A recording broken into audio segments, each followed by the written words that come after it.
மின்சாரத்துறை அமைச்சர்கள் ஒருபடி மேல போய் ஒரு விஷயத்தை சொன்னாரு.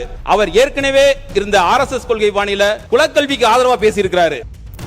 இதற்கு மேல அரசியல் பேசினாங்கன்னா எங்ககிட்டயும் எல்லா ஆதாரங்களும் வரலாற்றுல நாங்க இருக்கிறோம், அதனால நாங்க பேசுறோம். வரலாற்றுல இல்லாதவங்க எப்படி பேசுவாங்க?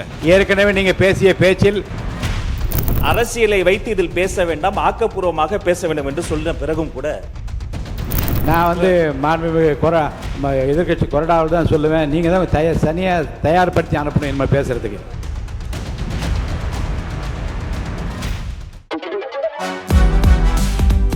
சூப்பரா இருக்கு அம்மா, எனக்கு இதோட சீக்கிரம் தெரியும். Chocolate sweetened condensed milk from Milky Mist. Aachi masala, எந்த சமையலும் ருசி தேடும் ரகசியம். 20 ரூபாய். மாண்புமிகு உறுப்பினர் டாக்டர் வி முத்துராஜா அவர்கள். மாண்புமிகு பேரவைத் தலைவர்களே, நீட் தேர்வு எழுதாமல் என்னை இந்த சமூகத்தில் ஒரு மருத்துவராக்கி அழகு பார்த்த முன்னாள் முதலமைச்சர் முத்தமிழறிஞர் டாக்டர் கலைஞருக்கும் திசை நோக்கி வணங்குகிறேன். 15 ஆண்டு காலம் ஒரு ராயவரம் கடியாப்பட்டி என்ற குக்கிராமத்தில் அரசு மருத்துவராக, வட்டார மருத்துவ அலுவலராக பணியாற்றி விருப்ப ஓய்வு கொடுத்து மீண்டும் எனக்கு 2 முறை வாய்ப்பு கொடுத்து எனது 2வது முறையாக சட்டமன்ற உறுப்பினராக்கிய முன்னாள் முதலமைச்சர் மாண்புமிகு கழகத் தலைவர் தளபதி அவர்களை வணங்குகிறேன். எனக்கு இந்த சமயத்தில் இந்த தனி தீர்மானத்தில் வாய்ப்பளித்து பேசுவதற்கு உறுதுணையாக இருந்த மாண்புமிகு எதிர்க்கட்சி தலைவர் அவர்களையும் எங்களது வழிகாட்டி அவர்களை வணங்கி எனது உரையை துவங்குகின்றேன். எனது இந்த சட்டமன்றத்திற்கு 2வது முறையாக அனுப்பிய புதுக்கோட்டை சட்டமன்ற வாக்காளர் பெருமக்களுக்கும் கழக நிர்வாகிகளுக்கும் இவ்வவையில் விட்டிருக்கும் சட்டமன்ற உறுப்பினர் அனைவருக்கும் எனது வணக்கத்தை தெரிவித்துக் கொள்கின்றேன். மாண்புமிகு பேரவைத் தலைவர்களே, நீட் தேர்வினை, நீட் விலக்கினை வலியுறுத்தி இந்த அரசு கொண்டு வருகின்ற தீர்மானத்தை எங்களுடைய கழகத் தலைவர் அவர்கள் மற்றும் சட்டமன்ற எதிர்க்கட்சி தலைவர் அண்ணன் உதயநிதி ஸ்டாலின் ஆகியோரின் வழிகாட்டுதலின்படி நாங்கள் இதனை ஆதரிக்கின்றோம். இந்த சமயத்தில் நீட் விலக்கிற்காக முத்தமிழறிஞர் கலைஞர் அவர்களும் திராவிட முன்னேற்ற கழகமும் திராவிட மாடல நாயகர் எங்கள் தலைவர் அவர்களும் எங்களுடைய இளந்தலைவர் அவர்களும் எடுத்த பல்வேறு முயற்சிகளை இந்த அவையில் நான் சுருக்கமாக பதிவு செய்ய விரும்புகின்றேன். திராவிட முன்னேற்ற கழகத்தை பொறுத்தவரை உயர்கல்விக்கு நீட் உட்பட எந்த நுழைவுத் தேர்வுமே இருக்கக்கூடாது என்பதுதான் எங்களுடைய நிலைப்பாடு. 2006 நீட் தேர்வு வேணும் அப்படிங்கிற ஒரு நிலை வந்தப்ப அதை கடுமையாக எதிர்த்தவர் முத்தமிழறிஞர் கலைஞர் அவர்கள். இன்னும் பெருமையோட சொல்லணும்னா, நீட் தேர்வே இந்தியாவில் முதலை எதிர்த்தது முத்தமிழறிஞர் கலைஞர் அவர்கள். நீட் தேர்வு வந்தா ஏழை எளிய ஒடுக்கப்பட்ட பிற்படுத்தப்பட்ட மாணவர்களுக்கு மருத்துவ கனவு சிதைஞ்சு போய்விடும், அதனால நீட் கூடவே கூடாதுன்னு கலைஞர் அவர்கள் உறுதியா இருந்தாங்க. அதனாலதான் 2006 முதல் 2011 வரையிலான ஆட்சி காலத்தில் நீட் வரவே இல்லை. இன்னும் சொல்ல போனா, முன்னாள் முதலமைச்சர் அம்மையார் ஜெயலலிதா உயிரோடு இருந்தப்போ வரைக்கும் நீட் தேர்வு தமிழ்நாட்டுக்குள்ள வரவே முடியல. 2017 தான் இந்த நீட் தேர்வு தமிழ்நாட்டுக்குள்ள வந்தது. அப்போவே அந்த தேர்வை கடுமையாக எதிர்த்தவர் எங்களுடைய கழகத்தவர் அவர்கள். நீட் தேர்வு வந்த காரணத்தினால 12ஆம் வகுப்பு தேர்வுல 1200க்கு 1176 மார்க் எடுத்தும் அரியலூரை சேர்ந்த தங்கை அனிதாவால நீட் தேர்வுல வெற்றி பெற முடியாம போச்சு. அதனால அவரால் MBBS படிக்க முடியாம போச்சு. அரியலூர் மாவட்டத்தில் குழுமூர் அப்படிங்கிற ஒரு சின்ன கிராமத்தில் பிறந்த அனிதா உச்சநீதிமன்றம் வரை போய் நீட்டுக்காண்டி போராடினாங்க. ஆனா வெற்றி பெற முடியல. அந்த சோகத்துல அனிதா தன்னுடைய உயிரையே மாற்றிக்கிட்டாங்க. தங்கை அனிதாவோட தற்கொலை தான் இந்தியாவிலேயே நீட்டுக்கான முதல் பலி. அதைத் தொடர்ந்து தமிழ்நாட்டில் இன்னைக்கு 26க்கும் அதிகமான மாணவ மாணவிகள் நீட்டால் மரணமடைஞ்சிருக்காங்க. அதனாலதான் நீட்டை ஒழிச்சே ஆகணும் அப்படிங்கிற திமுகவோட மிக உறுதியா இருக்காங்க. இன்னைக்கு இந்தியா முழுக்க நீட் தேர்வுல குளறுபடி நடக்குதுன்னு போராடிக்கிட்டு இருக்காங்க. ஆனா 10 வருஷத்துக்கு முன்கூட்டியே நீட் தேர்வே ஒரு குளறுபடி, நீட் தேர்வுங்கிறதே ஒரு ஸ்கேம் அப்படின்னு எங்க தலைவர் சொன்னாங்க. அதோட நாங்க நிக்கல. திமுக ஒரு புறமும் எங்களோட அரசு மறுபுறமும் நீட்டுக்கு எதிராக மக்கள் மன்றம், சட்டமன்றம், நீதிமன்றத்தில் பல்வேறு போராட்டங்கள் நடத்தினோம். 2021 எங்களுடைய தலைவர் தலைமையிலான ஆட்சி அமைஞ்சதுமே 5/6/2021 அன்னைக்கு நீட் பாதிப்புகள் குறித்து ஆராய ஓய்வு பெற்ற நீதியரசர் AK ராஜன் தலைமையில் ஒரு கமிட்டி அமைக்கப்பட்டது. அந்த குழு நீட் தொடர்பாக தமிழ்நாடு முழுவதும் அனைத்து தரப்பு மக்கள், பெற்றோர்கள், மாணவரோட கருத்துக்களை பெற்றது. அதன் அடிப்படையில் 14/7/2021 அன்னைக்கு அன்றைய கழக அரசுக்கு ஒரு அறிக்கையை சமர்ப்பித்தாங்க. அந்த அறிக்கையை வச்சு அன்றைய முதலமைச்சரான எங்களுடைய தலைவர் அவர்கள் தமிழ்நாட்டில் 12ஆம் வகுப்பு மதிப்பெண்ணை வச்சே மருத்துவம், பல் மருத்துவம், இந்திய மருத்துவம், ஹோமியோபதி உள்ளிட்ட படிப்புகளில் சேரலாம் அப்படிங்கிறத உறுதி சென்ற வகையில் the Tamil Nadu admission to undergraduate medical degree courses bill 2021 இதே பேரவையில் 13/9/2021 அன்னைக்கு கொண்டு வந்தாங்க. இதற்கு இடையில நீட் ஒரு தேசிய ஆபத்தா வரும் அப்படிங்கிறத உணர்ந்து 1/10/2021 அன்னைக்கு எங்களுடைய தலைவர் அவர்கள் முதலமைச்சர் இருந்தபோது 12 மாநில முதலமைச்சர்களுக்கு நீட் விலக்கை வலியுறுத்தி கடிதம் எழுதினாங்க. அந்த கடிதத்தில் கல்வி அப்படிங்கிறது நம்ம மாநிலத்தோட உரிமை, ஆகவே அதனை நாம் அதை பாதுகாக்கணும். அந்த அடிப்படையில் தமிழ்நாடு அரசு ஒரு சட்டத்தை கொண்டு வர முயற்சி எடுத்திருக்கு. இதுக்கு அந்தந்த மாநிலங்கள் ஆதரவு தரணும் அப்படின்னு சொல்லியிருந்தாங்க. இப்ப அந்த மசோதாக்கு வர்றேன். அந்த மசோதாவை அப்போதைய ஆளுநர் திரு ரவி அவர்கள் 2/2/2022 அன்னைக்கு அரசுக்கே திருப்பி அனுப்பித்தார். ஆனா எங்களது தலைவர் அடுத்த 6 நாட்கள்ல, அதாவது 8/2/2022 அன்னைக்கு உடனடியா சட்டமன்ற சிறப்பு கூட்டத்தை கூட்டி மீண்டும் நீட் விலக்கு மசோதாவை நிறைவேற்றி ஆளுநருக்கு அனுப்பி வச்சார். இந்த மசோதாவை இந்த முறையும் கிடப்பில் போட முடியாது. 2வது தடவை அனுப்பிச்ச மசோதா கிடப்பில் போட முடியாது. ஆகவே 15/3/2022 அன்னைக்கு ஆளுநரை நேரடியாக சந்திச்சு அந்த மசோதாவை உடனடியாக மாண்புமிகு குடியரசுத் தலைவர் அவர்களுக்கு அனுப்புங்க அப்படின்னு எங்க தலைவர் அவர்கள் வலியுறுத்தினாங்க. அதை தொடர்ந்து ஆளுநர் அவர்கள் அந்த மசோதாவை 4/5/2022 அன்னைக்கு மசோதாவை உள்துறை அமைச்சகத்துக்கு அனுப்பிச்சு வச்சாங்க. இதையடுத்து 4/9/2023 அன்னைக்கு உள்துறை அமைச்சகம் அந்த மசோதா தொடர்பா சில விளக்கங்களை கேட்டாங்க. அதற்கான பதிலையும் அன்றைக்கு இருந்த எங்களோட அரசு சார்பில் தெரிவித்தோம். ஆனா 27/2/2025 அன்னைக்கு குடியரசுத் தலைவர் அவர்கள் அந்த மசோதாவுக்கு ஒப்புதல் தரல. அதாவது பிரசிடென்ட் வித்ஹெல்ட் தி அசெட் என்று தமிழ்நாட்டுக்கு பதில் வந்தது. ஆனா அமைச்சர் சொல்லும் போது பாத்தீங்கன்னா அதை கிடப்புல போட்டிருக்காங்க. அந்த நாங்க அனுப்பிச்ச மசோதாவை கிடப்புல போட்டிருக்கதா அமைச்சர் அவங்க சொன்னாங்க. உடனே அன்றைய முதலமைச்சரான எங்களுடைய தலைவர் அவர்கள் 9/4/2025 அன்று அரசு சார்பில் ஒரு அனைத்து கட்சி கூட்டத்தை கூட்டினார்கள். அந்த அனைத்து கட்சி கூட்டத்தில் எடுக்கப்பட்ட முடிவின் அடிப்படையில் அதை தொடர்ந்து தமிழ்நாடு சட்டமன்றம் ஒருமனதாக நிறைவேற்றி அனுப்பிய நீட் விலக்கு மசோதாவுக்கு ஒப்புதல் அளிக்கணும்னு தமிழ்நாடு அரசு சார்பில் உச்ச நீதிமன்றத்தில் வழக்கு தொடரப்பட்டது. அந்த வழக்கு இப்போதும் இருக்கு. ஆனா கழக அரசு நீட் விலக்குக்காக பண்ண இந்த விஷயங்களை பத்தி எல்லாம் இந்த அரசு கொண்டு வர தீர்மானத்தில் எந்த விவரமுமே இல்லாதது எங்களுக்கு மிகுந்த ஏமாற்றத்தை அளிக்கின்றது. கழக அரசு தொடர்ந்த அந்த வழக்கை இந்த அரசு எப்படி நடத்திக்கிட்டு இருக்கா, அதுக்கு சரியான வழக்கறிஞர்கள் நியமிக்கப்பட்டுள்ளார்களா, இதையெல்லாம் விளக்க வேண்டிய பொறுப்பு இந்த அரசுக்கு இருக்கு. நீட் ஒழிப்புக்காக கழக அரசு மட்டுமல்ல, திமுகவும் பல்வேறு பணிகளை செஞ்சிருக்கு. திமுகவோட இளைஞரணி, மாணவரணி, மருத்துவ அணி சேர்ந்த ஆகஸ்ட் 2023 ஒரு மாபெரும் உண்ணாவிரத போராட்டத்தை தமிழ்நாடு எங்கும் நடத்தினோம். அன்னைக்கு எங்களுடைய இளந்தலைவர், இன்றைய எதிர்க்கட்சி தலைவராக இருக்கவங்க அமைச்சராக இருந்தாங்க. அமைச்சராக இருந்தால் போராட்டத்தில் கலந்து கொள்ள கூடாது என்ற விதி உண்டு. ஆனாலும் என் அமைச்சர் பதவியை விட நம் மாணவர்களின் கல்விதான் முக்கியம்னு அன்னைக்கு உண்ணாவிரத அறப்போரை நடத்தி காட்டியவர் தான் எங்கள் இளந்தலைவர் அவர்கள். அது மட்டுமல்ல, நீட் விலக்கு கேட்டு பைக் பேரணி, நீட் விலக்கு கோரி கையெழுத்து இயக்கம், நீட் ஒழிப்பு கருத்தரங்கம் எல்லாம் எங்க எதிர்க்கட்சி தலைவர்களின் முன்னெடுப்புல கலைஞர் இணைய சார்பில் நடத்தப்பட்டது. இப்படி நீட்டுக்காக தொடர்ச்சியா நாங்க போராடிக்கிட்டு இருக்கோம். ஆனா ஆட்சிக்கு வர்றதுக்கு முன்னாடியே பேசின நம்முடைய மாண்புமிகு சிஎம் சார் அவர்கள் நீட் மட்டும்தான் உலகமா, வேற படிப்பே இல்லையான்னு கேட்டாரு. அதையே நம்முடைய மருத்துவத்துறை அமைச்சர் அவர்களும் சமீபத்தில் ரிப்பீட் பண்ணாரு. அது கூட பரவாயில்லை, மின்சார பேசி முடிக்கட்டும். சுருக்கமா பேசிடுங்க. நீங்க சுருக்கமா முக்கியமான பிரச்சனைங்க, சுருக்கம் தான் சொல்றேன். ஓகே. அதையே நம்முடைய மருத்துவத்துறை அமைச்சர்களும் சமீபத்தில் ரிப்பீட் பண்ணாங்க. இது கூட பரவாயில்ல, மின்சாரத்துறை அமைச்சர்கள் ஒருபடி மேல போய் ஒரு விஷயத்தை சொன்னாரு. பிளம்பர், கார்பெண்டருக்கெல்லாம் நிறைய தேவை இருக்கு, அந்த தொழிலெல்லாம் கத்துக்கலாமேன்னு சொன்னாரு.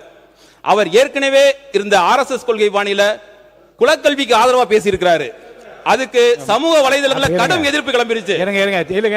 இருங்க மாண்பு உறுப்பினர், நீங்க தீர்மானத்தை சொல்லி முடிச்சிடறேன், உங்களுக்கு வாய்ப்பு தர போறேன்.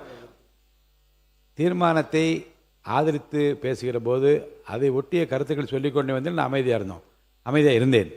இப்போ அதை தாண்டி இப்படிப்பட்ட விமர்சனங்கள் நீங்கள் கண்டிப்பாக தவிர்க்க வேண்டும். ஏன்னா அப்போ பதில் சொல்லாவிட்டால் அப்புறம் கடைசியிலே சொல்லுங்கள் என்று அப்போ நீங்கள் சொன்னபடி நேரடியில் ஓடிக்கொண்டே இருக்கிறது. அப்போ எப்போ நீக்குவீர்கள் என்று கேட்கின்றீர்கள். அருள் கூர்ந்து தீர்மானத்தை ஆதரிக்கிற அந்த செய்தியை மட்டும் பேசி நீங்கள் முடிப்பது தான் பொருத்தமாக இருக்கும்.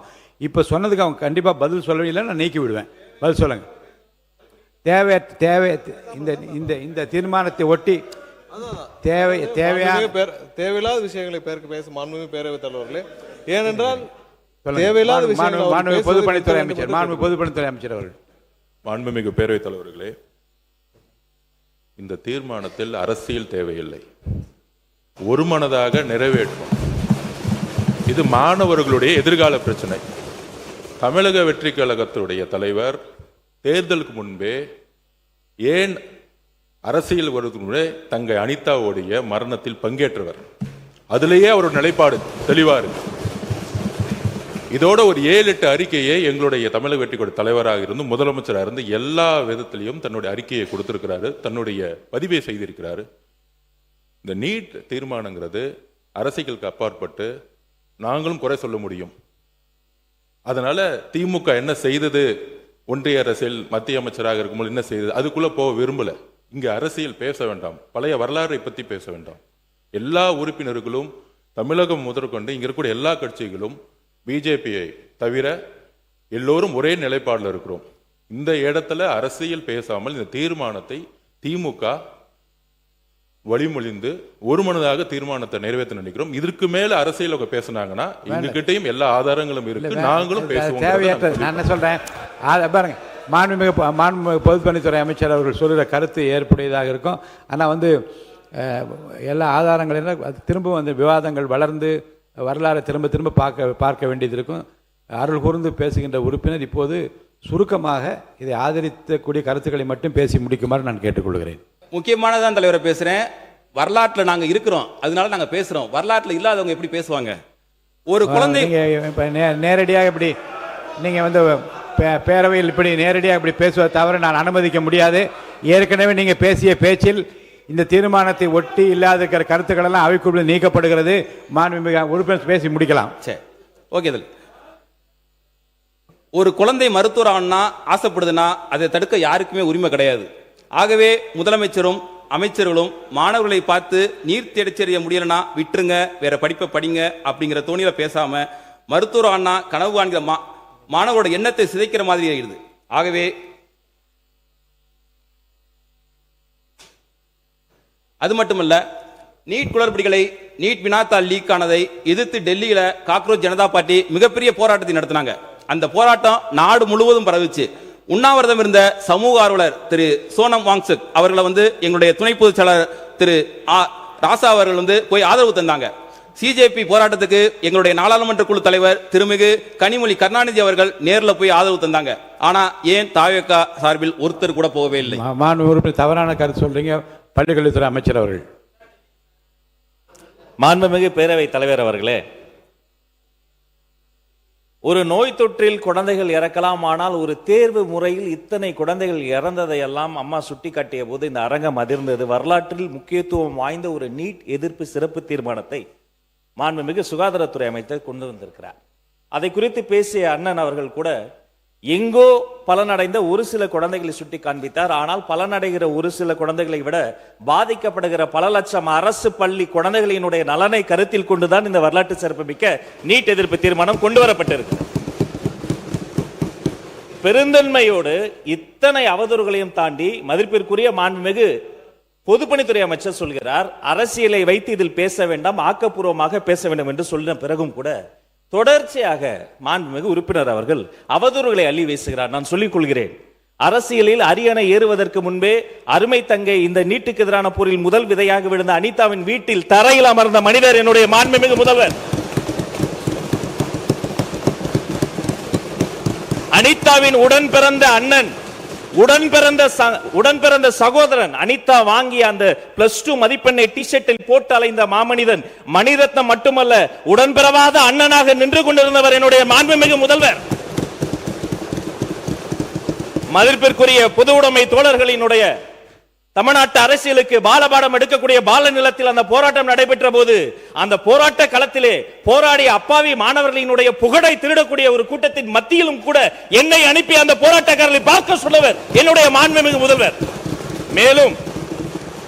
மேலும் அருமை உறுப்பினர் தமீமுன் அன்சாரி அவர்கள் குறிப்பிட்டதை போல அந்த பட்டினி போராட்டத்தை எடுத்த என்னுடைய தோழர்கள் புளியந்தோப்பு மோகன் உள்ளிட்ட அத்தனை பேரையுமே நான் மதிப்பிற்குரிய சுகாதாரத்துறை அமைச்சர் எனது அருமை தம்பி கொரடா வாரிய தலைவர் அருமை தம்பி லயலாமணி பல முறை நேரில் சென்று பார்த்து போராடக்கூடியவர்களை சுற்றி இருக்கக்கூடியவர்களுக்கும் தேவைப்படக்கூடிய தண்ணீர் உள்ளிட்ட அனைத்து உதவிகளையும் செய்கிறோம் என்று சொன்னால் சென்றவர்கள் நாங்கள், எங்களை செல்ல சொன்ன மாமனிதர் மாண்புமிகு தமிழ்நாடு முதலமைச்சர்.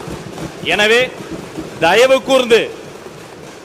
கூர்ந்து உங்கள் அரசியலை அப்பால் வைத்துவிட்டு இந்த வரலாற்று முக்கியத்துவம் வாய்ந்த இந்த தீர்மானத்தை வழிமுடிந்து இந்த மாமன்றத்தில் அனைவரும் ஒருமனதாக நிறைவேற்ற வேண்டும் என்று உங்கள் மூலமாக கேட்டுக்கொள்கிறேன். மாண்பு உறுப்பினர் அனிதா இதுக்கு போனாங்க சார், அது கரெக்ட். இப்ப ஜூன் 21 மறுதேர்வுக்கு முன்னாடி சேலத்தில் சேர்ந்த கோபிகா, தருமபுரி ரோஷினி, கிருஷ்ணகிரி வெற்றி ஆனந்தன் 3 தமிழ் ஊர்கள் வந்து நீட்னால இறந்தாங்க. இதுக்கு யார் சார் போனது? மாண்பு உறுப்பினர் பேசுவதை நிறுத்திக் கொள்ளலாம். மாண்புமிகு உயர்கல்வித்துறை அமைச்சர் அவர்கள்.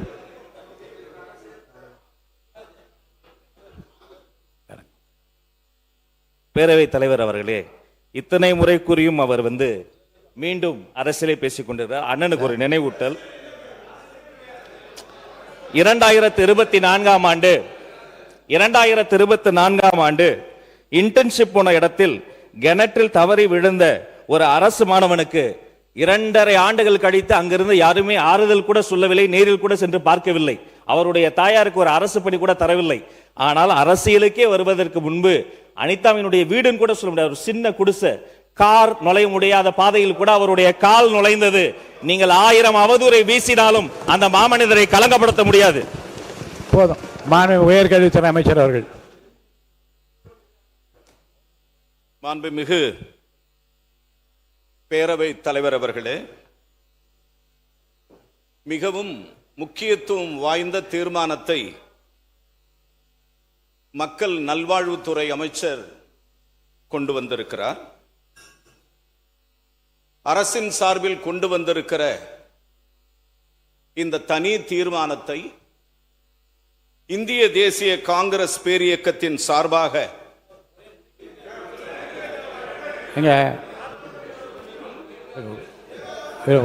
உட்காருங்க. எத்தனை பேர்? ஒரு கட்சி சார்பு 4 பேர் நிக்காதீங்க. உட்காருங்க. 4 பேர் உட்காருங்க. மாண்பு உறுப்பினர் தொடர்ந்து அவர் அமைச்சர் உட்காருங்க. மாண்பு உறுப்பினருக்கு வரவேற்று பேச மட்டும் அனுமதி தருகிறேன். திரும்ப குற்றச்சாட்டுகள் அடுக்குவார்களே ஆனால் நிச்சயமாக அவர் பேசிய அனைத்தும் அவைக்குள் நீக்கி விடுவேன். நான் மாண்புமிகு எதிர்கட்சி கொறடாவில் தான் சொல்லுவேன். நீங்கள் தான் தயார்படுத்தி அனுப்பணும் என்ன பேசுறதுக்கு. மாண்புமிகு பேரவைத் தலைவர் அவர்களே, எங்கள் அமைச்சர்கள் பலமுறை ஒரு முறை அல்ல, இருமுறை அல்ல, பலமுறை ஒருமனதாக இந்த தீர்மானத்தை அரசியல் இல்லாமல் நிறைவேற்றி தர வேண்டும், ஒரே நிமிஷம், நிறைவேற்றி தர வேண்டும் என்று வேண்டி பணிவுடன் தாழ்மையுடன் கேட்டுக்கொண்டனர். அதையும் மீறி பலமுறை அவர் அரசியலுக்கு எடுத்து செல்லுகிறார் என்பதுதான் உண்மை. இந்த நேரத்தில் நான் பார்த்துக்கிறேன், நான் பார்த்துக் கொள்கிறேன். இல்ல, என்னிடத்தில் ஆதாரபூர்வமாக சென்ற ஆண்டு எப்படி தனியார் மருத்துவக் கல்லூரிகள் நிகர்நிலை பல்கலைக்கழகம் எந்த பழைய நினைவு கொண்டு வர வேண்டாம், பழைய வரலாறு பற்றி இங்கே பேச வேண்டாம். இந்த தீர்மானத்தை ஆதரித்து திராவிட முன்னேற்ற கழகத்தின் சார்பில் பேசிக்கொண்ட உறுப்பினர் அதை ஒட்டி பேசுவாரேனால் நான் அனுமதிப்பேன். அது வேறு விஷயங்களுக்கு அவர் போவாரேனால் பேசிய பேச்சினுடைய அனைத்து குறிப்புகளிலிருந்து தேவையானவை மட்டும் எடுத்துக்கொள்ளப்படும், தேவையான இல்லாதவற்றை நான் நீக்கிவிடுவேன். மாண்புமிகு உறுப்பினர் அவர்கள். மாண்புமிகு பேரவைத் தலைவர்களே, நான் வரலாறு தான் பேசினேன். முடிவாக இந்த தீர்மானத்தை திராவிட முன்னேற்ற கழகம் ஆதரித்து நான் வாய்ப்புக்கு நன்றி கூறி விடைபெறுகின்றேன். நன்றி.